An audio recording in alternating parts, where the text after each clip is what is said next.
amis, j'espère que vous allez bien. Bienvenue sur Douceur et Saveur de Manon. Je vous propose aujourd'hui ma version du shawarma fait maison. Bien sûr, j'aurai besoin de pain spécial pour shawarma. On peut s'en procurer dans n'importe quelle pâtisserie pakistanaise, turque, au supermarché aussi. J'aurai aussi besoin d'émincer de bœuf parce que je vais faire le shawarma à la viande de bœuf. Je vous montre la forme de la viande. Et pour mariner ma viande de bœuf, j'aurai besoin, ici c'est la moitié d'une cuillère à café de curcuma, pareil pour la poudre de coriandre, pour la poudre d'ail, du paprika fumé, du poivre noir, du sel. Je vais aussi rajouter de la poudre d'oignon que j'ai oublié. Voilà, je vais aussi rajouter la poudre d'oignon. Je vais mélanger le tout avec de l'huile d'olive et je vais utiliser ça pour mariner la viande.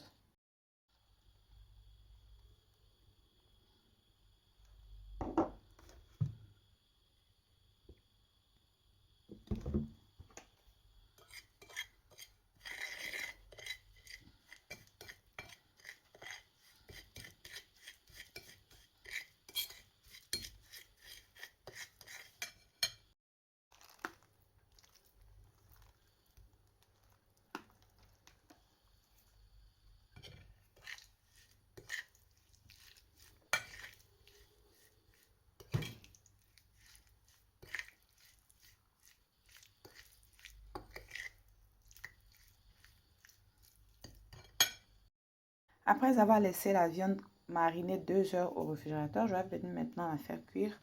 Dans ma poêle, j'ai seulement badigeonné de l'huile, juste un peu, moins d'une cuillère à soupe d'huile.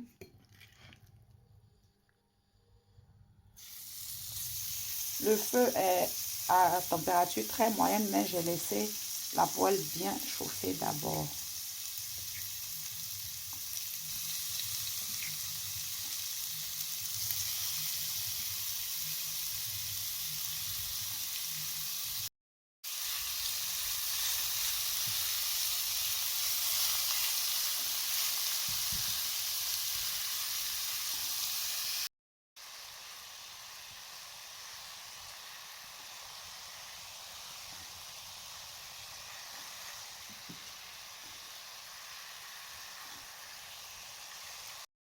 Et pendant que la viande est en train de cuire, je vais maintenant faire les différentes garnitures qui vont accompagner le shawarma. Je vais commencer par la pâte d'ail. Pour faire la pâte d'ail, j'aurai besoin de l'équivalent de 2 têtes d'ail, le jus d'un citron que j'ai pressé ici, une pincée de sel et 120 ml d'huile. Vous pouvez utiliser l'huile que vous utilisez normalement pour faire votre cuisine. J'aurai aussi besoin d'un mixeur plongeant. Si vous n'avez pas de mixeur plongeant, vous pouvez essayer avec le mixeur normal. Franchement, je n'ai jamais essayé avec le mixeur normal. J'obtiens toujours cette bonne texture seulement avec le mixeur plongeant.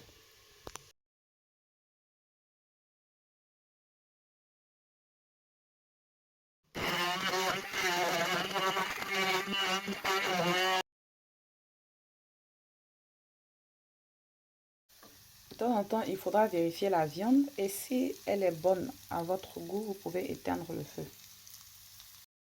La deuxième garniture que je vais préparer, ce sont les légumes. J'aurai besoin de la moitié d'un gros oignon. Si vous utilisez un petit oignon, vous pouvez utiliser un entier. Une tomate et des cornichons. Je vais aussi hacher du persil que je vais parsemer par-dessus. Donc voici l'oignon que j'ai découpé très finement en lamelles ainsi que la tomate. Le persil que j'ai haché, je vais venir l'ajouter sur mes 2 légumes. Faire bien le mélange et j'obtiens ma garniture de légumes. Les cornichons, je les ai aussi découpés en 2. Si vous aimez beaucoup les cornichons, vous pouvez en rajouter un peu plus. Je vais faire encore une autre petite sauce à côté qui va permettre à mon shawarma de ne pas être trop sec. Vous allez certainement penser qu'il y a trop d'ingrédients dans cette recette, mais si vous remarquez, ce sont des ingrédients qu'on a pour la plupart du temps déjà à la maison dans sa cuisine. Donc, tout ce que j'ai utilisé, tout ce que j'ai acheté spécialement pour cette recette, c'est le pain spécial shawarma. Il m'a coûté moins d'une livre, je crois que c'était 89 centimes. Et j'ai aussi acheté la boîte de cornichons et la viande. Tout le reste, ce sont des ingrédients que j'ai déjà ici à la maison. Je n'ai pas dépensé extra. Donc, pour la petite sauce, j'aurai besoin de mayonnaise ainsi que de ketchup.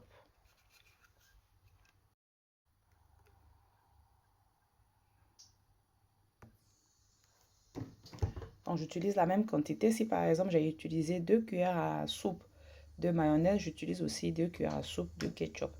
Je fais le mélange jusqu'à obtenir une pâte bien homogène et je vais utiliser le tout comme une petite sauce dans mon shawarma. Dernière garniture dont j'aurai besoin, ce sont des frites.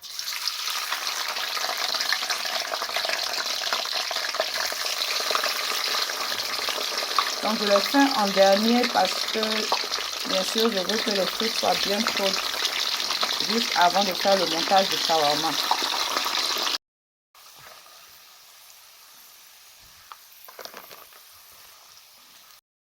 Toutes les garnitures sont prêtes, il ne reste plus qu'à faire le montage du shawarma. Ça, ce sont les frites, la viande de bœuf, la pâte d'ail, oignons, tomates, persil, cornichons, petite sauce mélange de mayonnaise et ketchup. Et ça, ce sont des restes de petits pois que j'ai fait hier. Donc, si vous n'avez pas de petits pois, c'est pas obligé d'en rajouter.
Et pour finir, je vais venir déposer mon shawarma sur une poêle à grillade pour bien le chauffer et pour bien fermer les deux côtés.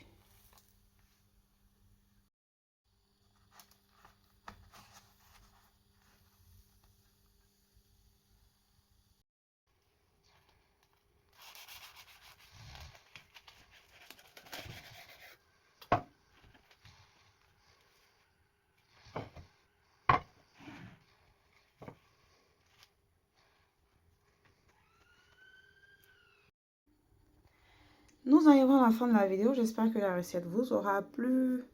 N'hésitez pas à me poser des questions en commentaire si bien sûr vous en avez. Et je vous invite sincèrement à essayer ce shawarma fait maison. Il est très bon. Moi, je le préfère parce que vous savez exactement ce que vous mettez dans votre sandwich. Tout est fait maison. Voilà.